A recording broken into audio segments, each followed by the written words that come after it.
They just wanted to fit in with the other guys. That's what 15-year-old Mike told me. Said, if I had nudes to show off, they'd like me and I'd be one of the guys. They wouldn't make fun of me anymore.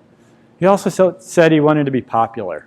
Later in our conversation, he'd admit feeling bad for the girls, his classmates, some of them friends for years, whose trust he betrayed by sharing those pictures. He lost those friends. And a year later, some were still avoiding him, both in school and on social media. He'd also sullied his reputation with his teachers and coaches. He'd gone from being a nice kid to a potential sexual predator.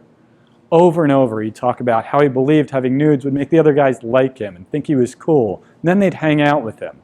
He'd provided the goods, but he didn't get the payoff. The other guys still didn't hang out with him. Mike had sacrificed his reputation and his female friends' privacy for nothing. I understood immediately. As a therapist who has worked extensively with male youth and written about their development, I knew Mike was caught in one of masculinity's traps.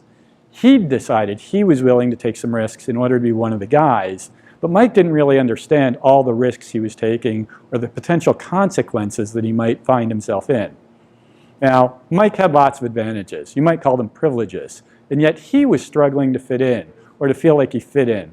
He was white, good-looking, and upper middle class. Mike was athletic, but he wasn't interested in playing football or basketball, so he was playing the wrong sports. He was a pretty good student. He had to do some work to get those A's and B's. He was also a little socially awkward. He would misread people, and he often said the wrong thing, or sometimes he didn't say anything at all to avoid saying the wrong thing. But nudes, Mike could get nudes. And with pictures, he really wouldn't have to say anything. He could just show the pictures. And then he could get in with the cool guys, the guys who ruled his grade, and his seniors, the guys who would rule the school. Mike never had a chance. Masculinity wouldn't allow it. He was both man enough and not man enough. Here in 21st century America, we all understand the guy needs to act in a certain way to be seen as masculine. He needs to be independent, tough, and ambitious. He shouldn't show his feelings or be too concerned with his appearance. Promiscuity and violence are allowed and even encouraged in some circles. Masculinity, which I'll define as our culture's expectations for boys and men, requires all guys to prove their masculinity by conforming to these expectations, these stereotypes, or risk being seen as not man enough. But once a guy has proved his masculinity, the target moves. And then he needs to prove that he's not just a man, but a real man. And that's where Mike failed, where he started to be not man enough. See, Mike was an athlete, but not a jock. And for masculinity, that's a very important distinction. Athletes are people who play at least one sport.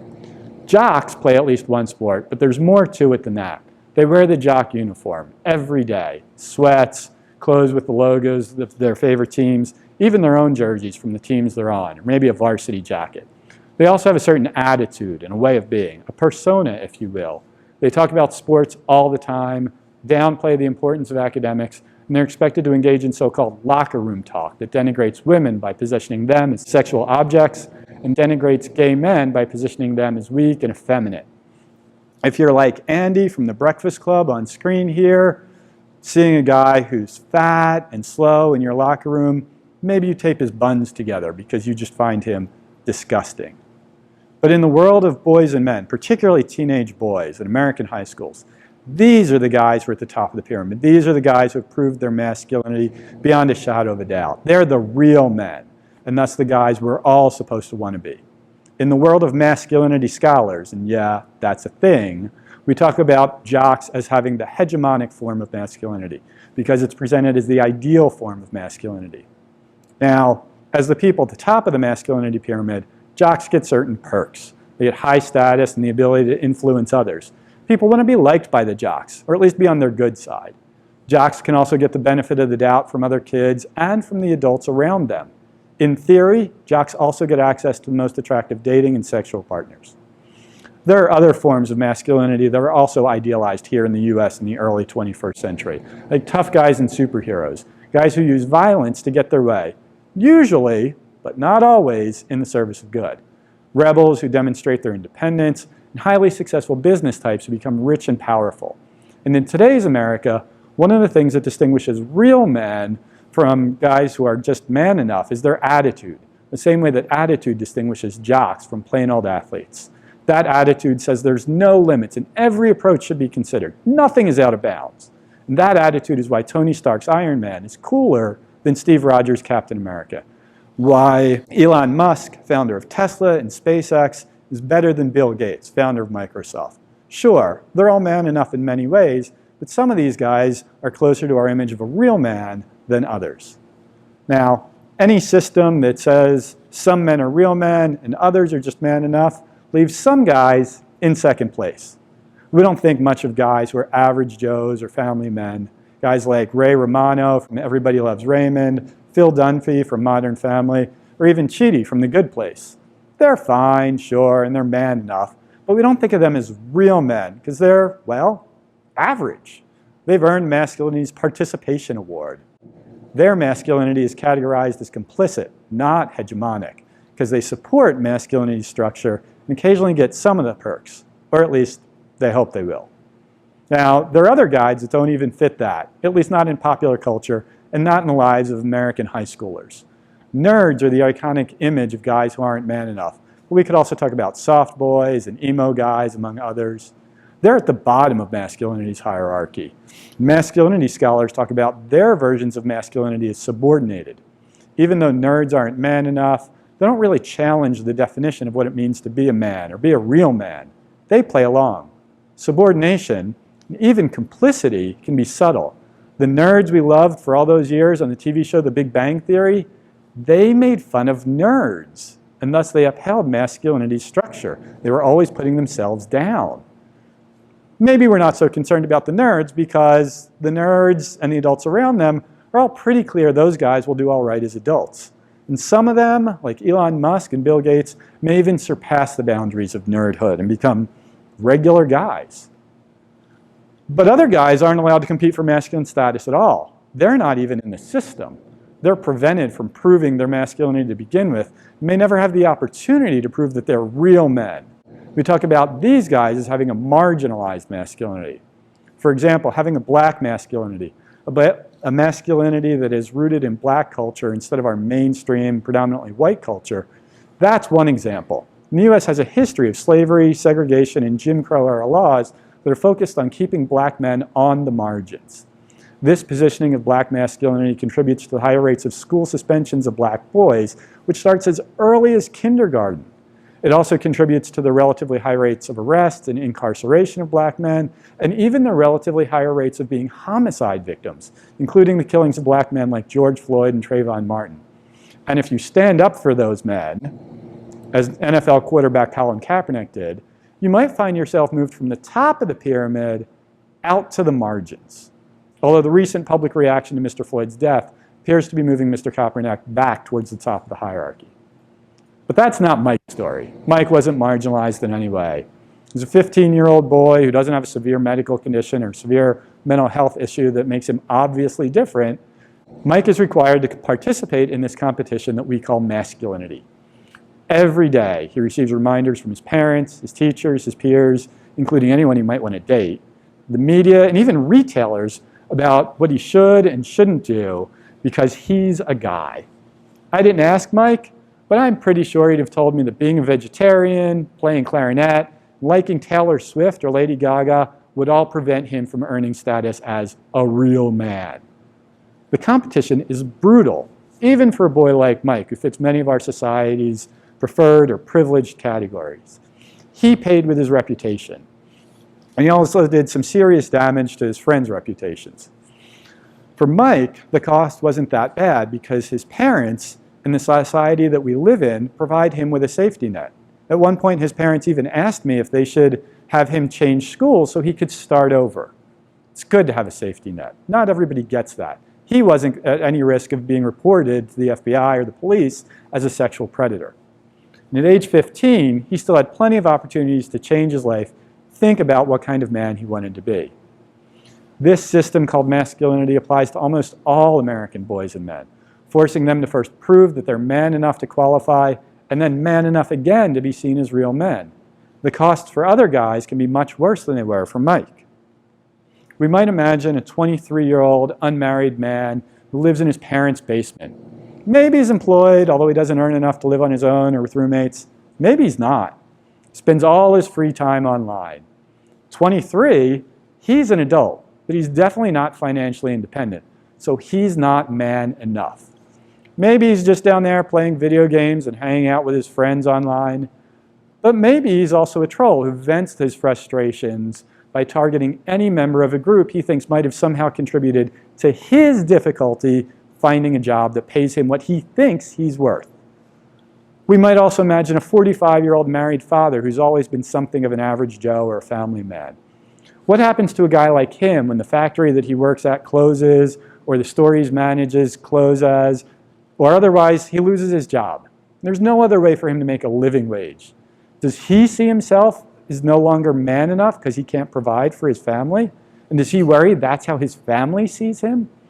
Perhaps we should ask if those opiates that he started taking are about physical pain, or if they're really about the psychological pain of failing to be man enough. And what if we imagine a guy with a marginalized masculinity? Someone who's never been able to prove that he's man enough, let alone a real man.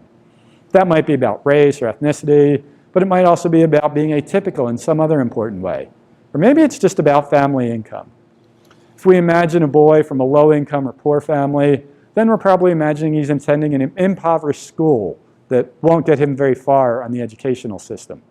If that boy lives in a big city, there's a good chance the neighborhood also features a high crime rate and a higher than average rate of black and brown families. But if we imagine that boy is poor in rural America, then we're probably imagining a white boy. We might call him a redneck. Your own perspective will determine if that term's positive or negative. But those rural areas have very few programs that might help a guy overcome the negative effects of poverty, leaving him with a strong sense that people need to pick themselves up by their bootstraps. Whatever race or ethnicity he is, whatever his family's economic status, wherever he comes from, when our culture forces him to stay on the margins instead of being part of the mainstream, we limit his ability to earn a decent wage and thus fulfill one of the basic requirements of masculinity, providing for himself and any family he might have. Without that, he and we will probably never see him as man enough, and certainly not as a real man. So maybe that boy turns to sex and becomes a player in order to find some claim to being man enough. But without good access to birth control, or maybe with an explicit desire to get on welfare, he runs the risk of becoming a teen father. And like teen mothers, teen fathers are less likely to finish high school, less likely to start college, and less likely to finish it. By age 25, in fact, a teen father is more likely than other young men his age to be unemployed and to have been in jail.